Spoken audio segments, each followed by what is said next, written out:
I'm going to take outside this month. So if you hear any sort of a bit of background noise coming on, then it's because we're on our deck. As you can see, fantastic imagery behind was Jen's creation that we got up last month. And again, it's just an area outside the shop. When the sun's shining like this, it's as good as being in Italy. Anyway, my name is Stefano, and I'm going to run you through the Italian cheeses that is in this month's box. Being sort of the resident half Italian, I've been wheeled out to give a bit of info on that. What I have noted is that we're up in the north end of Italy this month, bit of central Tuscan cheese. But on another occasion, what we're going to do, we're going to visit the southern part of Italy and just see how the cheeses differ. So yeah, thanks very much. For anyone who's watching this who hasn't got the subscription, then you can get stuck into the subscription by going onto our website, www.macknade.com. Katie can be contacted, or any of our team can be contacted, and you get a box of fine cheese whistled through the post to your door, and can join us next time directly. So anyway, what I'm going to do, I'm going to walk through the cheeses. You've got the information here. Some of it we will concentrate on and move across and discuss other elements. I have a bit of wine I'm going to tuck into in a minute just to introduce you to, and then we have some condiments and some biscuits as well. Again, the sun is shining beautifully, so hopefully you can see me in and out of the shadows. But anyway, the cheese is what counts, and it's right here in front. Right, so to start off with, I'm going to pour myself a glass of the Biscardo di Ripasso that we've got, and the wine guys, Liza in the wine shop has paired up a wonderful wine. So I know some of you've got it, not necessarily everyone. I hope you're all enjoying whatever you've got on Friday, as you should be. But what Liza has gone with here is what we call a ripasso. And the ripasso style, ripasso in Italian is simply Passover. And it's a wonderful wine. Three grapes are used in this tradition in the north of Italy, in the Veneto area. And it uses the grapes from an Amarone wine, which is kind of the superior premium wine of this area. The grapes, when they're pressed, they run the juice of this wine back over those grapes skins, just to extract a little bit more sugar, increase the alcohol, and build up the volume of the body of the wine and the flavour. It's fantastic. Liza tells me this was chosen because it goes particularly well with truffle. And we're going to move on to the pecorino and truffle al tartufo, truffle pecorino cheese shortly. But actual fact, a number of the other cheeses are from North Italy, Veneto. And so as everyone always says, that the grapes grow in the same land on which the cows and the animals eat, they're bound to go together. Okay, so cheers. Oh, that's delicious. Absolutely. Lovely, rich, balanced flavour. It is a high alcohol, but that flavour-wise, when you then match it up with the cheese, works a treat. First cheese is a pecorino al tartufo. And you guys will have it in your box. I'm going to hold it up here. You have your notes on it, but we're going to talk a little bit about the cheese and also the guys behind the cheese. In this case here, this is from Seggiano. Seggiano is a village in Tuscany, and so Pecorino Toscano is a very, very traditional cheese of the area. You'll find different age profiles. In this case here, we tend towards, as you can see, the curd's relatively soft. It's a younger age cheese. You'll be looking at a couple of months worth of age, you know more on that. And the cheese pecorino is a generic term that we find used in Italy that basically means sheep's cheese. Pecora, sheep in Italian. And so you have this term for all sorts of Italian sheep's cheeses that is pecorino. So here, pecorino al tartufo, sheep's cheese with truffle. And Seggiano being a village, this is actually a family business that has been in the village for a number of generations, and their cousins now who run it forward. And what you'll find is that you get that lovely, gentle, sort of lactic flavour from the sheep's cheese itself, and then it's just lifted and heightened as you get through on the truffle. As I said, if you've got a ripasso or perhaps another wine, it's wonderful to try these together. I love it. What I will say when we do with the cheese tasting is this, right? The key element of it is you've got to try everything, okay? If you don't like it, it's not a problem, but you've got to try it. This should be a whole conversation piece. Now, the beauty of cheese we're already doing is, for me, the last thing we're actually going to do is taste it. So all our senses are working on this. It's such a sensual product. It really is. Already I've got it in my hand. I can feel it. I can feel the texture of the cheese. Yeah, this is a lovely soft paste, and you crush it there and to get some flavour out of it. I can smell the cheese as well. Yeah, it looks beautiful. These flecks of black from the truffle, something else. So as I say, really starts to hit on the senses. And what the guys have done, Neil in the deli with his team, Katie's put this together with Amber to send them out, is to arrange what I think is a fantastic looking cheese board. Right, so you're getting different colours, different textures, and again, even before we've tasted the first cheese, it just really excites the senses. But I want to the pecorino al tartufo. There's quite a light nose on it, right? There's a light smell, and there's a sort of hint of truffle, but I won't necessarily get it if I didn't know it. Yeah, but on the taste, that's where the truffle comes out. As soon as you put it in your mouth, you get sweetness from the cheese, and again the truffle flavour starts to work forward. Yeah, and again it's not too heavy. It should be aromatic. It should be lifting. I think a key point to remember is that when you're eating cheese, get it out of the fridge. Store it in the fridge for hours before. I leave my cheese hours and hours before I eat it. You can see the shift molding and shifting over the cheese platter. But what it does, the cold temperature just kills flavour. And what it does, it means you just get the salt that comes out of the cheese without all those lovely other aromatics, and particularly with the truffle cheese. Get it out, let that light milky character of the pecorino come through, and the truffle does as well. Anyway, we'll try it with Liza's wine. And the wine's delicious anyway, but it's absolutely right. That's kind of heady, earthy, rich, deep flavour of the truffle really works well with that fat-bodied wine that she's chosen from the Veneto. Okay, lovely. So that's our pecorino tartufo. And the way I'm going to work through the cheeses is I'm going to start with the pecorino. Without the truffle, there's a very mild cheese. It's kind of the mildest first. You've got that lift of truffle that heightens the flavour. And once I think about it, another pairing that we haven't got here, we're going to come on to the mostarda at the end. What works beautifully with both truffle and pecorino is honey. So again, here in Kent, we've got some incredible honeys. A little bit of honey drizzled over the top is wonderful. You get that kind of salt, light edge from the cheese, the aromatic depth from the truffle, and the sweet heightened notes from the honey that work beautifully together. So really, really good pairing. Coming on from pecorino tartufo, so remember, pecorino, generic sheep cheese, al tartufo, and in this case from Seggiano, which is a village in Tuscany. Okay, beautiful cheese. We're going to move on to the taleggio.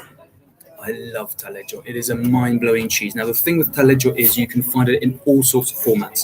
We run through what the tradition of the taleggio cheese is, and then we're going to taste this one, which we get from an affinatore, a family called Cufanti, who are based in the north of Italy, and whose whole reason for being is to age cheeses to perfection. Now, taleggio typically, traditionally, has always been what they call a stracchino cheese. Stracca is the grass, the tired grass at the end of the summer. And so this cheese would typically be made from cows that are grazing on these tired end of summer grasses as they come down from the high grass pastures up in the Alps down into the valleys where they'll be wintered to kept out of the bad weather. And the tradition goes that actually those late summer grasses provided a much richer, fattier milk and lower quantities. And so you could create these lovely smaller cheeses, these squares of taleggio. And if taleggio, the valley of Taleggio, that's what the name comes from. It's now much more dispersed across the north of Italy, but it has a real sense of the end of summer cheese. And what you'll find, it goes beautifully as a melting cheese with polenta. And again, for me, it's just eaten straight off the plate as is now. But again, on cheese and toast, for example, what a wonderful addition. Yeah, and I use it in pasta dishes all the time. You'll see on the outside, you've got this rind, this kind of rusty coloured rind. And that's hugely important. It protects the cheese. So you get a soft curd. Again, we're still on the soft side of cheeses. But that rind, it creates that colour through the brine washing that occurs over its aging period of 20 days plus. And what that critically does with the brine, the salt water they wash over the top, it'll kill certain moulds that would damage the cheese, would give a sort of a dirty, unpleasant flavour, and allows some of the more pleasant moulds that help evolve the cheese to develop on the outside of the cheese. Now, personally, this is a natural rind. Personally, I like to take the rind off. I find it has a dirty, gritty character that, for me, takes away from the actual flavour of the cheese. But we'll try a bit of the rind on as well. So I'd always suggest taste these things and see how it works. Again, we're talking northern cheeses. So if you've got a northern wine, like the ripasso that Liza lined me up with, will go beautifully. But you can see how soft that is, how that would sort of, you could sort of mix it into a pasta and just a sort of creamy sauce that it would add. Yeah.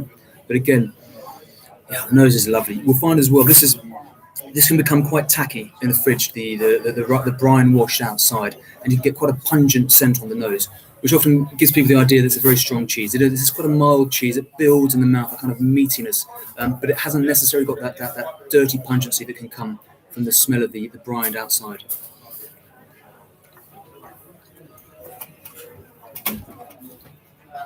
It is one of the great cheeses of Italy. It has a real salt tang to it, but then the mouthfeel, that kind of silky richness, just fills the mouth up. Mind-blowing. For me, sort of cheese that from kids all the way through to adults, absolute pleaser. Yeah, kitchen cheese, the sort of cheese you have there that you can enjoy by itself, like this, with other cheeses, was a perfect ingredient in cooking. Really classic Italian cheese. Shows its origins. It shows the seasonality of cheeses. The flexibility of a cheese. It's absolutely wonderful. Right, so that's our taleggio. We will come back and try the condiment with it, the mostarda, which again is a huge fan of, and are made by good friends of ours over in Mantova.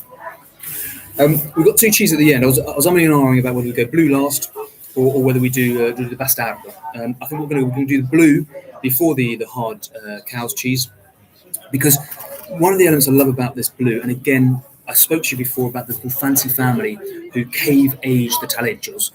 They have this wonderful family business, the fourth generation now.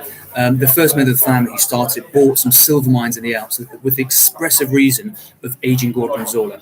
Now, a lot of you will know Gorgonzola. It's a Dolce Latte, is a trademark name that you'll see in the supermarkets, and it's just one very, very big producer of Gorgonzola. Gorgonzola is a cheese.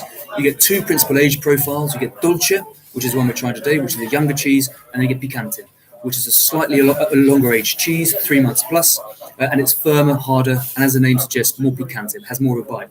The beauty of this cheese is it's sweet. Dolce is sweet in Italian. And so whilst many people have put off blue cheese, it's a fantastic blue cheese to start people on because it's rich, it's delicate, it's sweet. You get little islands of blue that then give a burst of bite, but actually it's really approachable. So the Gufanti family have been aging these cheeses that come in 10 kg rounds. They've been aging them in these silver mines in the Alps, as I say, for 4 generations. And their family business was based on this very cheese, which they now export all over the world. Like I said, for me, visually, it is absolutely stunning. Again, you can see we've left it out. We've made sure that the chill has come off it. And as a result, it is oozing.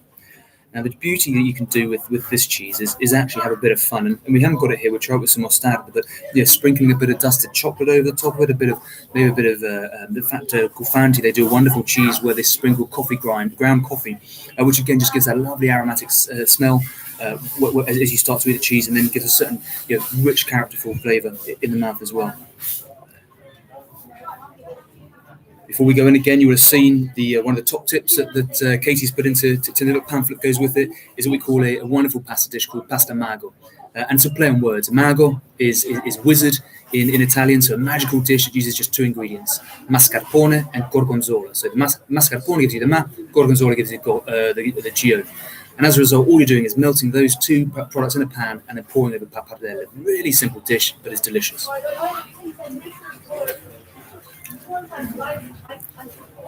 It is so good. It is so good. And when we're doing tastings, we always use this cheese. I never tire of it. And why it is, a number of times I've gone and do a tasting with people, and they say, we'll try any cheese as long as it's not blue. As long as it's not blue, we'll try it. And this is a sort of blue cheese you put underneath their nose, and you can see it twitch, and they've got to get involved. And they can see the blue, they're not sure, and then they try it, and it blows their mind. It is sweet and rich. The flavour starts softly, and then just builds without it being too intense, and then lingers. And for me, that's the joy of a well-made cheese. And then it comes in and smacks you in the face. What it does, it builds and lingers in the mouth. You can still taste it minutes afterwards in a pleasant way, not an unpleasant way. And this is what this Gufanti Gorgonzola Dolce does. Never tire of it at all. So anyway, we've had that. We're going to come back and try it with the biscuit, because I think this will go particularly well with the finestrotti from Torino. Again, these cheeses are Piemontese, so northwest Italy. The biscuits we've got over here, the finestrotti, again, are produced up in northwest Italy. And so again, you're seeing products coming together from the same region. Onto the bastardo, our final cheese. Okay, and it's got a fun name, and because we're all children, bastardo, makes everyone smile and laugh. And there's a reason it's called the Bastard of Grappa. It's because in Monte Grappa is an important mountain in the north of Italy, and very high. So again, you would get the alpine quality grasses, and about 800 AD, this cheese was created. But it sits alongside another cheese that is called the Morlacco di Monte Grappa. So the Morlacco of the mountain of Grappa. And that cheese was named after the Morlacchi, who are Balkans who arrived in northern Italy hundreds of years ago, set up farms in and around that area, and they would make this wonderful cow's milk cheese. The bastardo was called the bastardo because often you would find in family farms, they would have a few goats and a few sheep, and so they would introduce into the cow's milk a bit of goat's cheese, a bit of goat's milk, a bit of sheep's milk, so it didn't go to waste. And as a result, it would be a bastard version of the Morlacco. And that's where we get this, the bastardo di Monte Grappa. We're going to go and try it. You can see it's a much, much firmer cheese, right? Still got some movement on there, got some lovely eyes in there. So you can see that there's been this creation, this sort of the maturation of the cheese as it goes forward allows it to swell. And you're going to get some taste profiles from bacteria activated inside the cheese. I'm just going to snap a bit off. Again, a little bit like the taleggio, this is a natural rind. And looking at it, that hardened rind, there would have been a little bit of brine washing, and not in the same way that continually done with the taleggio, but just to create that hard rind that would protect the cheese on the inside. Again, it's natural. I would cut it off, not to eat it. What I say again, when trying cheeses, you do whatever you want, right? There's no right or wrong about this stuff. You'll find out if it's right for you when you put it in your mouth and you don't like it, and you find out what's wrong for you, okay? So for me it is, but in the case here, there's no added value. It's chewy, the flavour won't be particularly clean, and it detracts on the rest of the cheese. I smell it. It's got that kind of, it does. It really smells of Italy for me. Again, yeah, it's a relatively plain-looking cheese, right? But it reminds me of the delicatessens of Italy, where you have these great big rounds sat up on top of the table. And typically this would be coming from summer milk as well. So we've got some of you have bigger wheels, you're having the richer alpine grass. And this again would be the money cheese. This is where the families are making big cheeses to sell in market. Lovely soft paste, actually, as you put it in. So it is firm, there'll be decent age on it, but it's still got a lovely malleable texture. Oh, I love it. It's rich, it's got cheese all over my nose.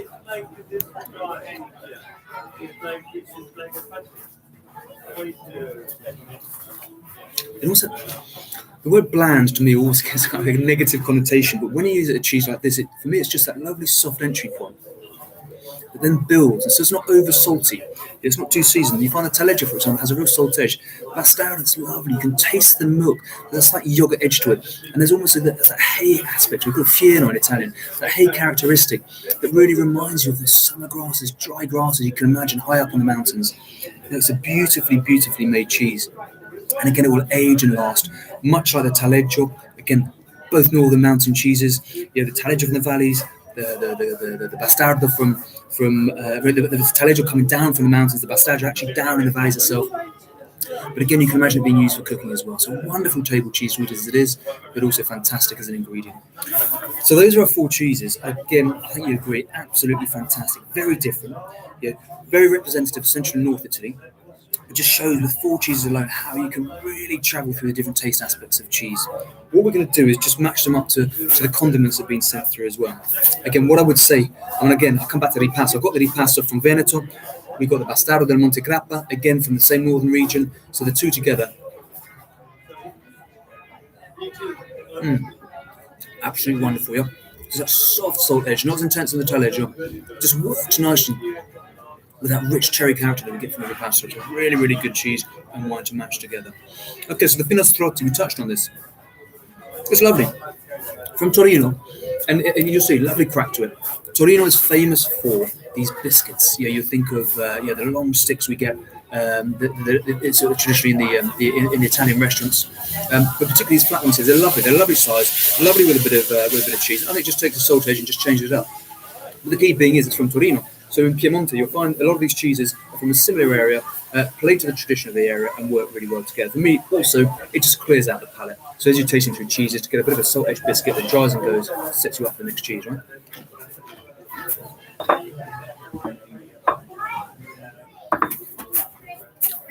And this, arguably, it's all about the cheese. This is a bit of a showstopper. I got to know Paola, 2003, I think it was. And if you ever get the chance, once we all open up post-COVID, to go to Bra in Italy, every 2 years they have this incredible cheese festival. And that's where I met Paola. And Le Tamarici is her business. Paola's a chemist by trade, so for her it's all about balances, time taken, scientific precision with regards to ingredient. And what she's done, she's taking a very traditional way of, in effect, storing and maintaining fruit, summer glut fruit, autumn fruit over the winter. And a little bit like all cheese is simply a way of maintaining milk, a short shelf life product, and turning it into cheese so it would last for months longer. Paola does the same with fruit. So in this case here we've got pears, pere, and it's called mostarda. And as the name suggests, it's mustard that is a magic element in this. And what you would find in the Mantuan tradition, where in the winter they would have the celebrations with quite fatty foods, cotechino would be a classic one, zampone, but also some of these rich cheeses. What you want is a condiment that cuts through that. And so you'll find that sweet element of the candied fruit that's left in a sugar syrup to boil over several days. And then with the addition of mustard essence that lifts up through the nose and clears the palate, you get a wonderful product in its own right that actually works really well in conjunction with different cheeses. Yeah. And this, I've always marveled at Paola's ability. The crunchiness of the fruit is still there, And this is jarred product. The balance of the sweetness of the candied fruit, the sugar that goes, it's not too much, but it's just right. And then you get that hit of mustard. When these are freshly made, the mustard's intense. It blows your mind, right? But as it mellows and softens, you get more of the fruit character coming through, and just that lovely vegetal hit of the mustard essence. It's unbelievable. I'm going to try it with the bastardo, though.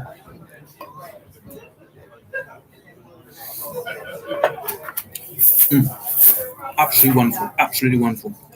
Right, so there we have a little roundup We got the pecorino al tartufo from Tuscany, made in the village of Seggiano. We've got the taleggio, the classic Italian brine washed cheese from the autumn grass as the cows come down the mountains. We then got the king of cheeses, Gorgonzola. In this case, we've gone with Gorgonzola Dolce. Another time we can try the picante. It'd be worth trying the two together. Perhaps even we'll do a blue cheese tasting with the Stilton and the Kentish Blue, just to see how our continental cousins make blue cheese versus our own here in the UK. And then we finished up with the bastardo. You know, that bastard cheese that takes a classic morlacco, mixes a bit of goat and a bit of sheep to turn it away from the original cow. In fairness, this day and age, we find it predominantly of cow milk as opposed to those other sheep and goat. The name harks back to that tradition. We matched it up with some of the finostrotti from Torino, up in the north in Piemonte, a lovely crunch at Sold Edge, and the unbelievable mostarda di pere from Mantova and from Paolo and her family. I had a bit of Biscardo's Valpolicella Ripasso, which I think you get a chance to try. Any di Passo for that matter goes beautifully with some of these North Italian cheeses. But hey, that's been our roundup this month. Now, being the professional, the rest of it, just line you up. So, look forward to you next month. I don't know whether I'll be in it or whether we'll get to one of the other guys to jump in. I think we're all enjoying the opportunity to talk to you about cheeses, something that is very, very, very dear to our hearts. Anytime you will get the chance to come down to Faversham, indeed Ashford, and we're soon open up in Tunbridge Wells. I'm flitting between those sites. It's great to see you guys. You've got questions to ask. You can email Katie. You can email me directly. We've got contacts on the website, but again, get ready for your surprise cheese selection next month. I don't know where it's going, but I'm sure it'll be as delicious as this, and there'll be someone to hold your hand through it. Thank you very much. I'm off to finish this, the sun shining, and the last of my Valpolicella Ripasso. Cheers.